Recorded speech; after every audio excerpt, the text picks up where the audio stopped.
নগর জামে মসজিদ এবং মাদ্রাসার যে মাহফিল হয়েছিল সেই মাহফিলের আমাদের সুন্দরভাবে 11 তারিখ আমাদের মাহফিলটা সম্পূর্ণভাবে হয়েছে। হওয়ার পর এখন আমরা কিছুদিন আগে অর্থাৎ 22 তারিখ 22শে ডিসেম্বর আমরা একটা বৈঠক বসি।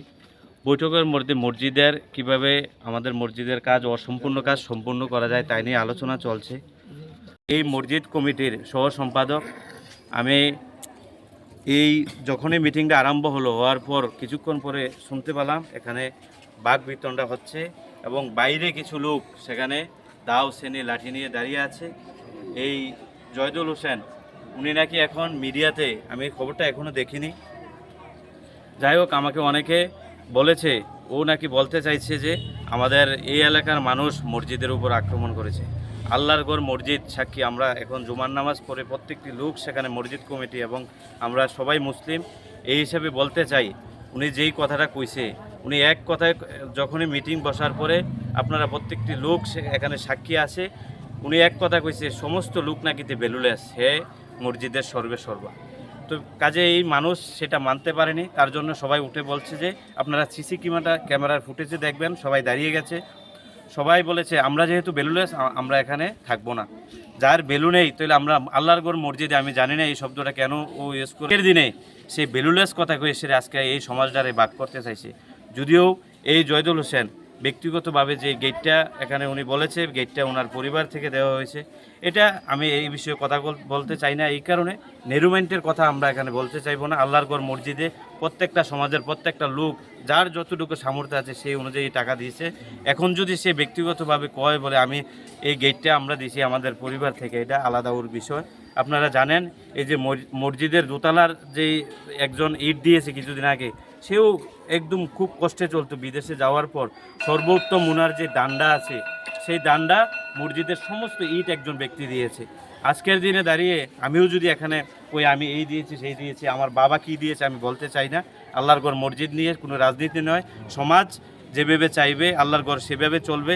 আপনারা জানেন প্রত্যেকটি লোক কিছুদিন পূর্বে আমার কাছে ব্যক্তিগতভাবে প্রধান হিসাবে কমপ্লেন দিয়ে গেছেন 5 জন লোক থেকে, তারা চাকরি দিব সেরা সে এই প্রত্যেকটা লোক থেকে নেওয়া হয়েছে।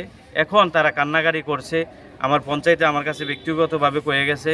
পাশাপাশি এই সমাজের কাছে অনেকের কাছে কইছে আমাদের টাকাটা আমরা লোন নিয়ে সেরা টাকাটা দেওয়া হয়েছে, আমরা পেটে খাওয়া মানুষ, আমাদের টাকাটা যাতে ফিরিয়ে দেওয়া হয়।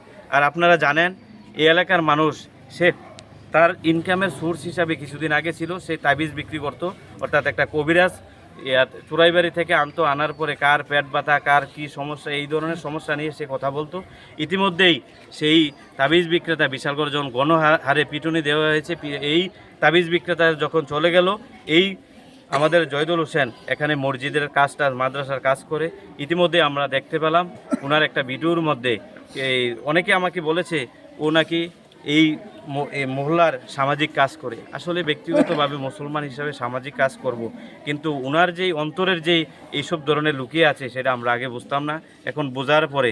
আর বিশেষ করে আরেকটা কথা না বললেই না হয়, আমাদের আল্লাহর ঘর মসজিদ সাক্ষী ওই দিন আমরা এমএলএ সাহেবকে নিমন্ত্রণ করার কোনো এরকম আমরা ওই দিন কোনো আলোচনা হয়নি। সম্পূর্ণভাবে আমাদের যে মাহফিলটা হয়েছে খুব সুন্দরভাবে মাহফিলটা হয়েছে। এমএলএ সাহেবকে নিমন্ত্রণ করব না করব এটা আমরা চিন্তা করব, আমরা মাহফিল ইন্তেজামের কমিটির। তো এই নিয়ে কোনো কথা হয়নি। যদি ও বলতে পারে এমএলএ সাহেবকে আল্লাহর ঘর মসজিদ সাক্ষী, ও একটা কথাই যদি বলতে পারে ওই দিন আল্লাহর ঘরে এখানে কোনো এমএলএ সাহেবকে নিয়ে কথা হয়েছে, আমি আপনাদের এই সোশ্যাল মিডিয়ার মাধ্যমে বলে দিলাম যদি ও বলতে পারে সমস্ত ধরনের ওর যা ক্লেম আছে আমরা সত্যি মনে করব। কে কি দিছে না দিছে এসব ধরনের কথাবার্তা আমরা মসজিদে আনতে চাই না।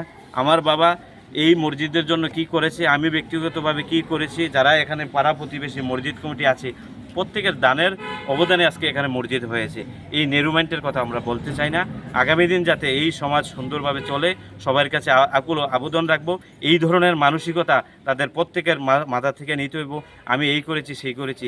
আর এই যে নেরুমেন্টের মানুষ সেই তাবিজ বিক্রেতা হিসাবে পরিচিত, সে সমাজের সমাজদ্রোহী, অর্থাৎ যারা খেটে খাওয়া মানুষ তাদের থেকে টাকা নিতে পারে, এই লোকটা কিভাবে সামাজিক কাজ করতে পারে তার থেকে মোটেও আমরা আশা করতে পারি না সে সামাজিক কাজ করবে। তো এই কারণে আজকে সোশ্যাল মিডিয়ার সামনে দাঁড়িয়ে বলছি, আমরা জুমার নামাজ পড়ে সবাই যখন এই বার্তাটা সবার কাছে দিতে চাই, সমাজ আমরা এগিয়ে থাকব, এই ধরনের দুষ্কৃতী লোক থেকে আমরা কিভাবে আগামী দিন আমাদের সমাজকে রক্ষা করব, সবার দোয়া এবং সবার ভালোবাসা আমি চাই।